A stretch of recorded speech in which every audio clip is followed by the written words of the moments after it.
I am so excited because today we are celebrating Italian Heritage Month with our friends at Fiorucci. And I have created the most beautiful arancini. They are stuffed with pepperoni, mozzarella. You can also change it up by adding the salami or the prosciutto crumbles too. It is going to be beautiful. Let's get started. Okay, so first things first, if you've never had arancini before, essentially what it is leftover risotto that's balled, and then it's tossed in a light dredge and fried until nice and crispy and golden. So what we're going to do is add a couple of flavoring agents to our risotto just to make it as delicious as possible. So what I have here, little onion and some garlic cloves, and we're just gonna give those a little mince and throw them into a pot. So I have a bit of oil preheating in a pan, and I'm going to add our onions. We're gonna stir these onions around and just let them get soft and translucent. I like to add a pinch of salt just to bring a little bit of the water out. And then as soon as these are done, we'll add in our garlic. So our onions are beautifully sweated, and I am going to add 3 cloves of garlic. And you just wanna cook this until it's nice and fragrant, about a minute or 2. So our rice is lightly toasted. We are going to add 1 cup of chicken stock into this. And stir this almost continuously until most of the liquid has evaporated, and then we'll add the second cup. And do the exact same thing, just stir to combine, and as soon as the liquid is mostly evaporated, we will add the rest of the chicken stock. So we're going to add the last 1.5 cups of our warm chicken stock just right in there. And keep stirring. The stirring helps release the starches from the rice. Every time a little grain bumps into each other, they release even more starch. And this is such a classic Italian dish. I actually had arancini for the first time when I was 16 and had these crispy, delicious bites, these tiny arancini, which means little orange in Italian. They kind of look like little clementines if you've never seen them before. And that really started my journey of love with arancini. I am actually Italian. My family is from northern Italy, from Jesolo. So I've loved cooking Italian food, and I've cooked it my whole life. All right, so I'm gonna let this go. We are going to do the exact same thing. Liquid is going to absorb, and then we're gonna go on to the next step. So y'all, this is the perfect consistency. When you pull backwards, you shouldn't see big pools of liquid. It's okay if a little bit comes out, but you don't want anything too crazy. And that means our risotto is done. So the last thing we're going to do, cut the heat, and then we are going to add in a 1/4 cup of heavy cream, and we're also going to add in 1/2 cup of Parmesan. Just kind of sprinkle that around. And then I like to season with salt and pepper afterwards, just because the Parmesan does have a lot of salt in it. So that way I just get the best seasoning possible. And we're just gonna mix this around a little bit. Oh, it smells so good.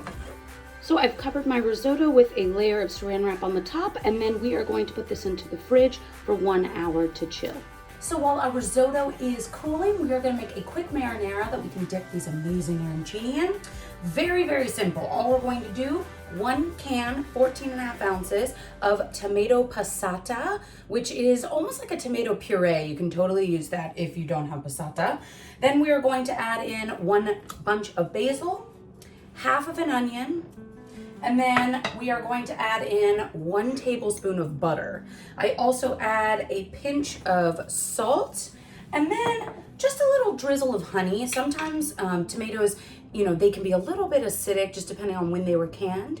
So depending on your tomatoes, I add about a teaspoon or 2. And then we are going to let this simmer for about 30 to 40 minutes, just until the onion gets nice and soft, the flavors sort of marry together, and then we'll be ready to serve it with our arancini. Okay, y'all, so I have my chilled risotto here, and the next step is we are going to stuff these. Now, what we are using today is our Fiorucci pepperoni and mozzarella cheese crumbles. These are absolutely perfect for these arancini. They fit just inside, just right, and they're great for topping salads, soups. I actually do it on a mac and cheese, almost as like a cheesy, meaty breadcrumb kind of vibe on top. They are amazing. So I will walk you through the steps of how to do this. It's very easy, a little bit messy, but if you use gloves, take your time, it'll come out perfectly. Okay, I'm gloved up here. I also have a 1/4 cup measurer. What we're going to do is scoop some of this cold risotto into our measuring cup. And this is just going to give us the exact amount we need for the balls to actually roll them out. So take that, pop it out, and then you're going to take the risotto and flatten it out in your hands, and you're going to create about a 2.5 to 3 inch long patty. Okay, so it's gonna look just like this. And then we are going to take our Fiorucci pepperoni and mozzarella crumbles. We'll take about 2 teaspoons of that and just kind of create a little ball in your hands, okay? And we're going to take this and just put it right in the center. And then gently take the risotto and fold it up around here. You can see what I'm doing here. Okay, now as I mentioned, it's a little bit wet, but when you start to form the ball, it'll kind of form on itself, and you just give it a gentle squeeze, roll it in your hands lightly, and boom, you've got an arancini. You're good to go. Place it on another baking tray, and then we're just gonna repeat that until all the risotto is gone. And this is a great activity to do with kids, if y'all are hanging around the house. You know, it's really fun, kind of get everybody involved, make it a family ordeal, you know. It's what I love about cooking, and especially in Italian homes, my house, the kitchen is always the center of the home. So it's really fun to be able to do this together. As I said before, arancini is a really traditional Italian dish. And one of the things that I love about Fiorucci, they have actually been around since 1850. So the Fiorucci family has been creating amazing Italian products since then, 170 years, which is a hot second, y'all. So they know what they're doing. They know what they're talking about. They really use old world techniques, but in a more modern and kind of innovative way. Just like with these crumbles, right? You know, I've started using them in everything, and it's something that I didn't really know I needed until I had it. So we have our rolled arancini. I'm going to put these into the freezer for about 15 minutes, let them harden up a little bit, and then we'll move on to dredging. So our risotto balls have come out of the freezer, and next step is going to be dredging. So we have a 3-step dredging process here. First thing is going to be a little all-purpose flour. Then next up, we've got some eggs, and then we'll finish off with a little Italian breadcrumbs, which I love because it's got herbs and spices and a little dried parsley in there. And it's a really fine crumb as well. So that's really what I love using. I think it just gives a great crust to the outside. Molly Adams, actually our senior editor, is the one who turned me on to the Italian breadcrumbs, and now I can't get enough. So first things first, let's take our risotto ball and just gently dunk it in the flour.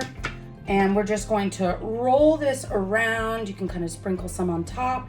You don't want a ton of flour. This is just gonna help the egg adhere to the outside. So once you have enough flour, what I kind of do is just go back and forth in my hands and let some of the flour come off. And then I'll put it right into the egg and then kind of coat the egg, sort of spin it a little bit, but just be gentle with them. Obviously they're a little fragile. And then pick it up and just let kind of some of the excess egg sort of drip back into there. And I use a fork, it's really helpful. It kind of acts as like a little sieve almost for the egg to drain off. And then into the crumbs. And again, delicate is the word of the day, y'all. And once this is covered, just gently take it out, and we're gonna put it on another sheet tray over here. And then just repeat until they're all done. Okay, our arancini are on the way to being done. These are fully dredged. I'm gonna put these into the fridge while my oil preheats to 350 degrees. So I have a pot here of some neutral oil preheated to 350 degrees, and it is time for the frying, my favorite part. So take a little spider, this is what I have here, or you can use a large slotted spoon, anything that'll give you enough surface area to gently drop the arancini in. So we are going to take 2 at a time and just plop these into the oil very gently. Oh yeah, that's the noise you want to hear, y'all. And then 2 more, gently into the oil. And then you just kind of want to scoot them around a little bit, just to make sure that they're not sticking to the bottom, that they're not sticking to each other. And we are gonna fry these until they are deeply golden brown and delicious, which, depending on your pot size, is probably around 5 minutes.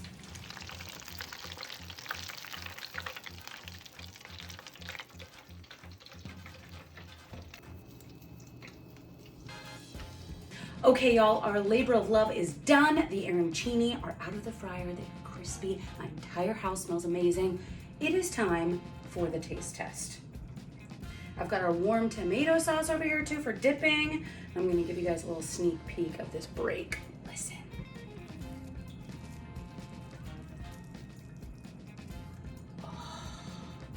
If that's not one of the most beautiful things you've ever seen, I don't know what the heck's going on. Oh my gosh, this is so stunning. It's also about 1,000,000 degrees, so I'm gonna let it cool down for a second. So, we have our layers of risotto. We have our Fiorucci, pepperoni, and mozzarella in the middle, as you can see. And then this gorgeously, earth-shatteringly crispy outside too. So it's kind of the best of all the worlds. Let's give it a try. Oh my God.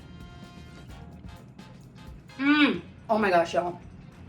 That is so stunning. The inside is perfectly creamy, cheesy, a little bit spicy from the pepperoni. Then you have that crunchy, crispy outside and the soft risotto holding all of it together.